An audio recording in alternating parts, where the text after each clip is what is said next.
Well, y'all look great today. So during the lockdown back in 2020, for almost a whole year, Paula and I moved our dining room table into the living room and our coffee table into the dining room, and we took up jigsaw puzzling. We did 350s, we did 500s, we did 1500s, which we don't recommend, they're maddening. But most of them were 1,000 piece. A lot of them ended up here. Many of you took them home with you after we were done with them. We've never done the same puzzle twice, so once you do them, they're done. And, we would always open up that box of a fresh puzzle, and we'd pour it out on the table, and there's that smell of fresh puzzle dust. Yeah. And then we would look down, and there would be a pile of 1,000 pieces on the table, and it looked so daunting, okay, until we snapped together those first two pieces, usually an edge, and then we were on our way. We'd be like, 2 down, 998 to go. And then we would start chipping away at that puzzle until eventually we had a beautiful landscape of a French countryside, or a beautiful photo of the Eiffel Tower, or of a French cafe. We did a lot of French puzzles because Paula loves France. Then when we would finish, we'd put that last piece in and then we'd pat it with our hands, make sure it was good and flat. We'd walk around it and pat ourselves on the back a little bit, how good we did. And then, like those monks, those Zen monks who do the sand mandalas, intricate, they work on them for weeks. And then when they're done, they say a little prayer over them and just sweep it away. I would take a photo of the puzzle, and then we would just start breaking it up, putting it back in the box, and get ready for the next one. We'd have to give our puzzle brains a couple days to rest, and we'd go into the next one. I know you're wondering, why the heck is he telling me this? So, because it reminded me of a lot of my spiritual journey, okay, especially since becoming a minister, and really wanting to embody these principles that I was now licensed and ordained to teach. And so I created in my mind this image of a perfect minister. Okay, and I had a great model to go by with Paula. I wanted to always be in integrity, a great listener, to have delivered great, powerful talks every Sunday, to be patient, to be kind, to meditate, to read ravenously and learn. Well, on and on. About 4 years later, needless to say, I'm a little disappointed with my progress, but not too bad. I've made a lot of progress, and then whenever I do, I think, yes, 1 down, 999 to go. Like that puzzle, it looked like 1,000 things that I needed to fix about myself, 1,000 things to create that picture of myself that I had made up in my mind. So, I used to, and I'd find something I wanted to work on, and I would work on that thing, and I would work on that thing, and I'd work on that thing, and if it got better, then I'd work on the next thing, work on the next thing. And then one meditation came to me. Why don't I work on the cause of that thing? So I would get the thing I wanted to work on, and then I would meditate and pray on what is the cause, what's causing this? And then that would fix all of that. And then I would like, okay, so what's causing this? And then I would take one more step, and I'd fix that, and then that would fix that. And then I'd say, well, what's causing this? And then I would get to the cause of that, root problem of that, and then all of this other stuff would fall in place. And then I'd get to the root cause of that, and all this other stuff would fall in place. And it reminded me of one of my favorite movies, City Slickers. Everybody seen that? All right, so you know where I'm going. Mitch was Billy Crystal, and he was a corporate guy. He was trying to get out into the, under the stress of corporate life. He was having marriage problems. He wasn't happy. So he thought he'd get a few of his friends and go to a dude ranch for a couple of weeks. And this is where Curly, played by Jack Palance, was the lead cattle rustler, legendary cattle rustler. And in the most famous scene, Curly and Mitch found themselves together, riding along. And, Mitch was opening up his heart about his life, wondering if he'd ever find happiness, worried about his marriage. And then Jack Palance, he got an Academy Award for his part. He's got the cigarette hanging out of his mouth. And he's got his one eye squinting like this. He's going, you city folk, you spend 50 weeks tying knots in your rope, and then you come up here for 2 weeks and expect them all to just be untied. He said, you want to know the secret to life? And Mitch was like, yeah, sure. And then Curly holds his finger up. He goes, this. And Mitch is like, a finger? And Carly goes, one thing. One thing. You focus on that, everything else don't mean poop. And Mitch is like, that's great, but what is the one thing? And Carly says, that's what you got to figure out. And scene.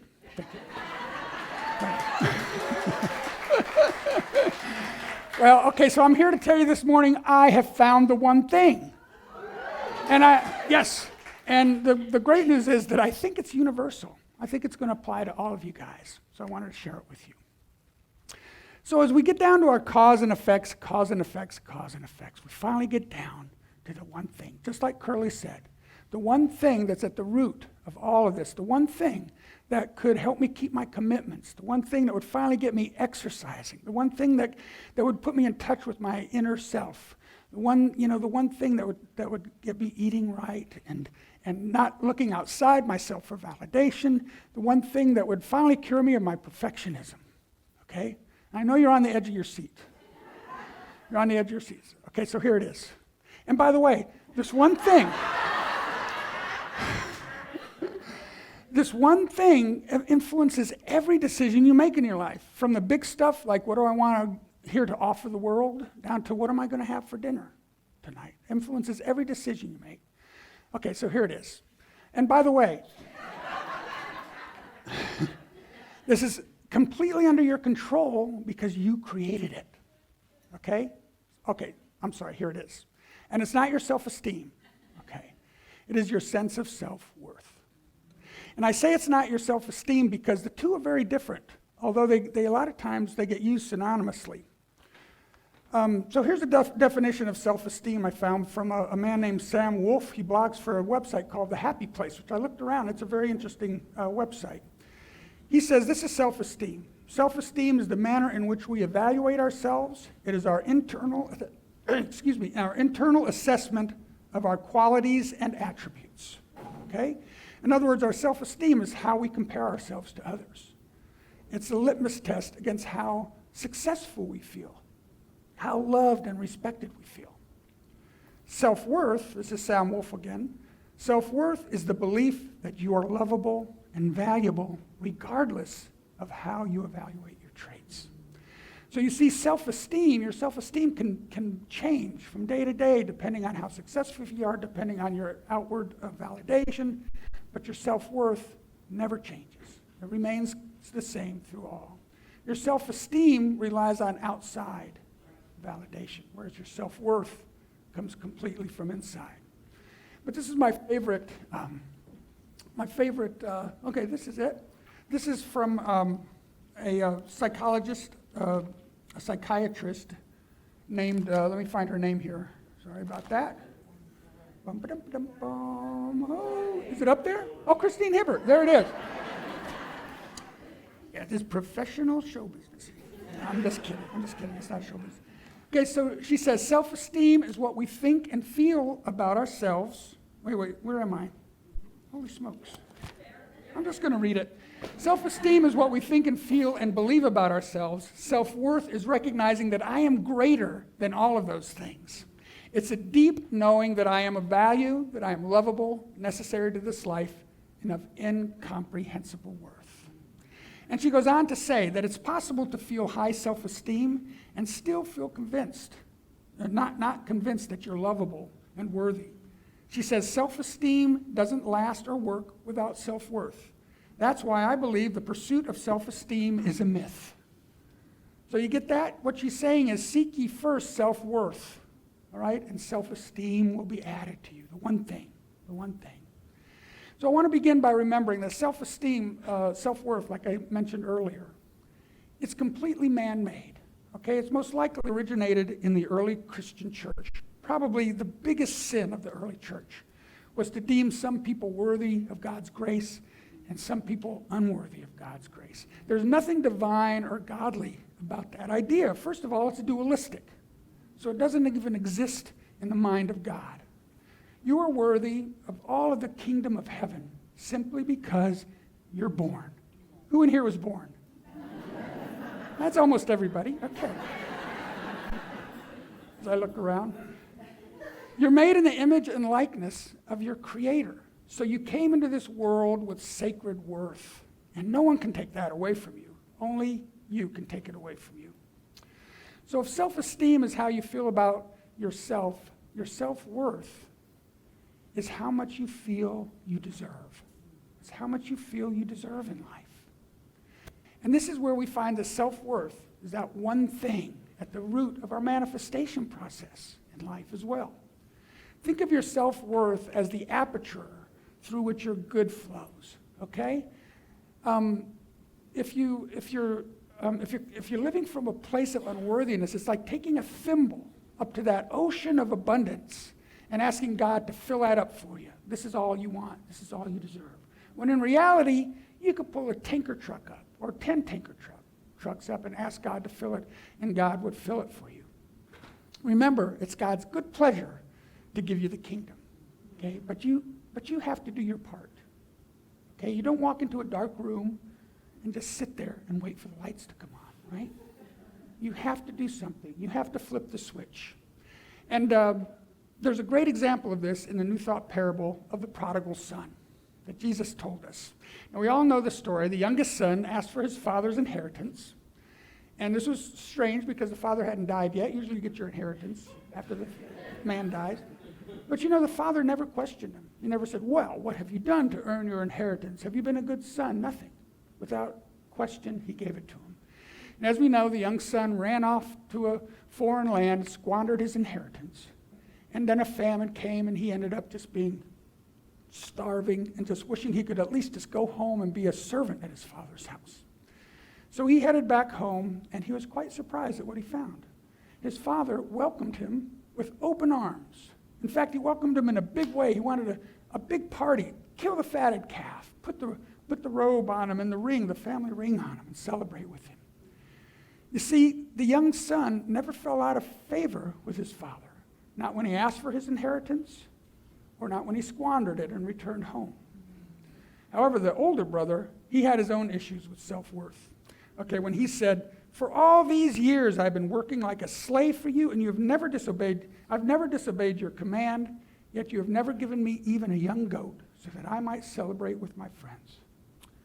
Now, do you think this father who gave his youngest son his inheritance, welcomed him home after he squandered it, would have denied his oldest son a goat to celebrate with his friends? No, of course not. So what's the difference? What's the difference between the two brothers in the way they approached their father?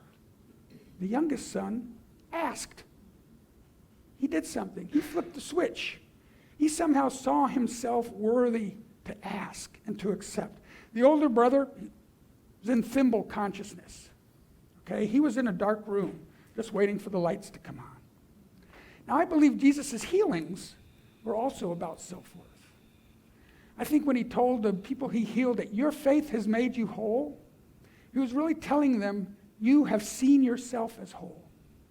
When he told the man at the pool of Bethesda, when he asked him, do you want to be healed? I think he was really asking him, do you feel worthy to be healed?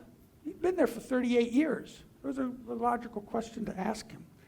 But Jesus showed him, you're born, so you're worthy to be healed.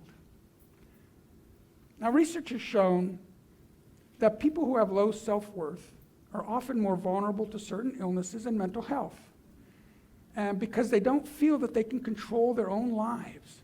And the only thing left is external control. Okay, so they sought that out in Jesus. And Jesus showed them how to release their own power of healing through their faith and their self-worth. Okay? So now that we know the one thing, let's look at how we can cultivate that sense of self-worth. So I've come up with 5 things that I'm working on. This is how the first 5, because there's probably many, many more than this. 5 ways to improve your self-worth. The first one is divine expectancy. Expectancy. The great Unity teacher, Eric Butterworth, he wrote Spiritual Economics, a great book. He said that there's more to the manifestation process than just our thoughts and intentions. This is what he said in his book. You do not draw to you what you want. You do not draw to you what you pray for, not even what you have faith in. And he says you will always draw to you what you actually expect. You have to expect it. If you've been affirming for something with little or no results, don't just keep affirming harder and longer. Check in on your expectancy around that desire. When you buy a lottery ticket, do you expect to win? I know I don't. That's why I don't buy them. It's just like, it would be useless. But if you take a little deeper look, you'll find that you can only expect what you think you deserve. You can only expect to draw to you what you think you deserve. And guess what? What you think you deserve comes from your self-worth, the one thing underlying your manifestation process. So Jesus said, ask knowing you will receive and you will receive. Try saying, ask expecting to receive and you will receive. That has a lot more energy. It has a different energy to it, doesn't it? Ask expecting. Expectation is an emotional vibration. Whereas knowing, it's very cognitive. It feels like in here. But expectation, it's very emotional. And that's what goes out and finds that vibration to tell the universe this is what you want when you expect it. Okay, so number 1, divine expectancy. Number 2, this advice, see yourself as wondrously made. It's advice from the oldest known language on the planet. Right? The Sanskrit word for prayer literally means to see yourself as wondrously made. Okay, this begins to help you to live your life from your divine center. All right? How could you see yourself as wondrously made and not feel worthy? Reverend Linda Martella-Whitsitt, who wrote her book, How to Pray Without Talking to God, and she also wrote Divine Audacity, which is a class that Reverend Ann and I are going to be teaching coming up very soon. She says that the only purpose to prayer is to realize your divine potential so that you may live more fully from it.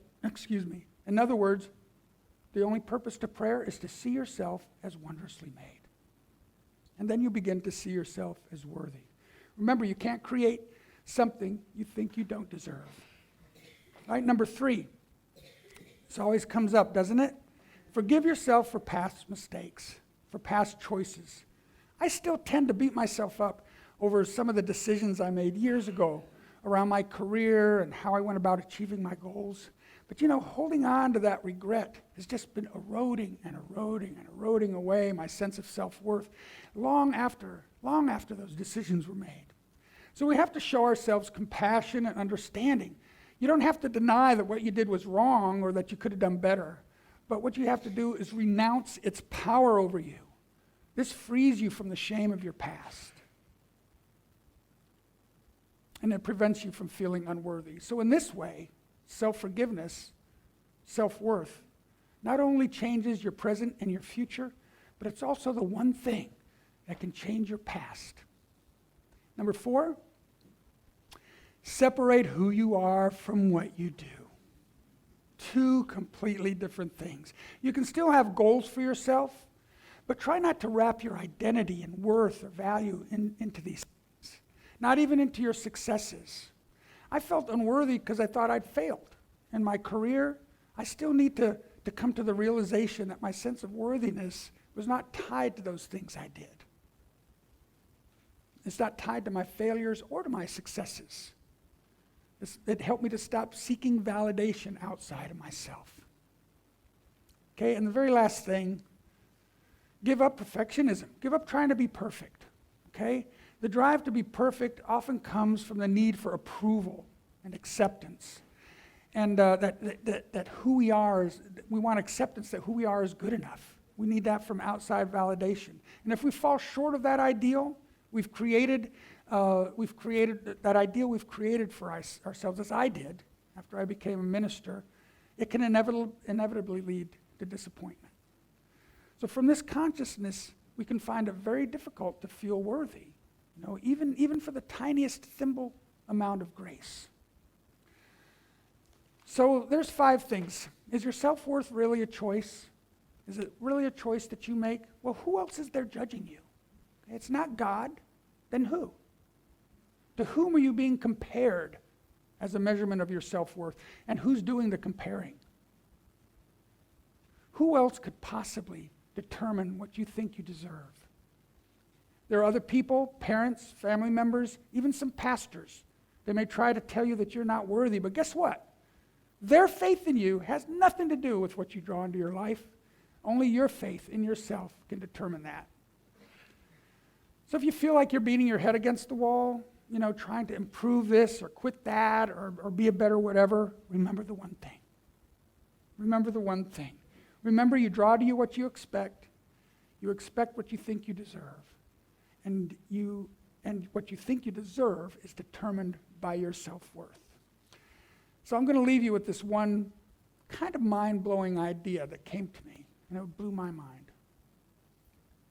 What if your self-worth is also the one thing that differentiates us from Jesus? We're told that we're created in the same divine potential as Jesus. So why aren't we walking this earth? Why aren't we all walking this earth as Jesus did? See, Jesus believed he could do anything God could do. If God can heal the sick, I can heal the sick. God can raise the dead, I can raise the dead. Unity co-founder Charles Fillmore said as much himself. And what greater sense of self-worth could you have than to believe you could do whatever God could do? So if we could all bring our self-worth up to that level, expecting to receive, feeling worthy to receive all of God's abundance, and seeing ourselves as wondrously made, surely we could all co-create anything we wanted for ourselves and for this world. So let's take a few moments now for some prayerful meditation.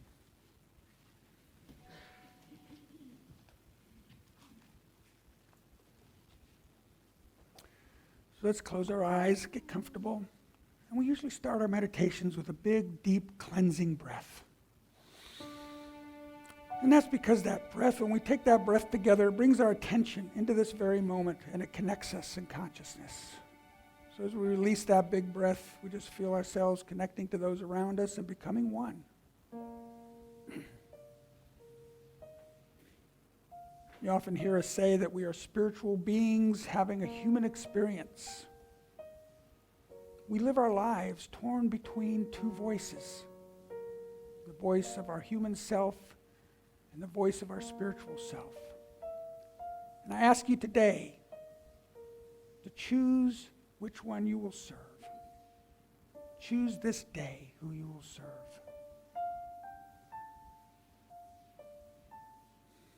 As we take another breath together, just allow these words to become your words. I am a divine creation of God. I am worthy of all the kingdom of heaven.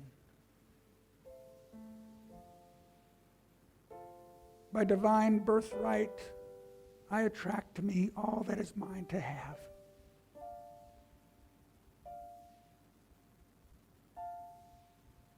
I am lovable. I am worthy. It is God's good pleasure to give me the kingdom.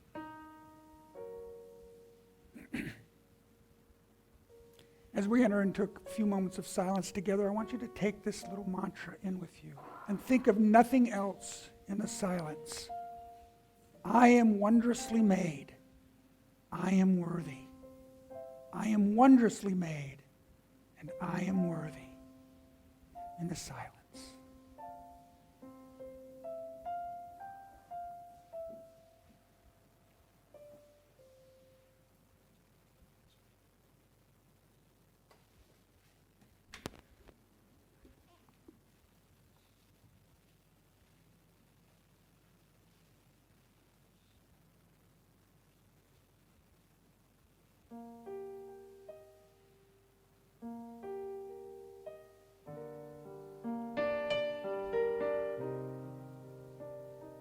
I'm made in the image and likeness of God.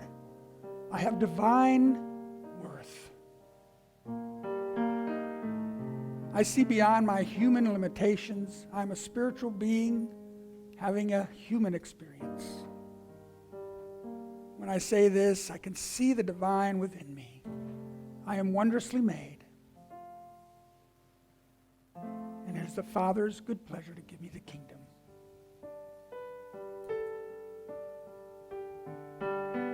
For this we give thanks, for this realization, for this opportunity to share, and for this time together this morning. We just let our gratitude flow out into the universe to come back to us full of blessings and full of grace. For this we give thanks, and so it is. Amen.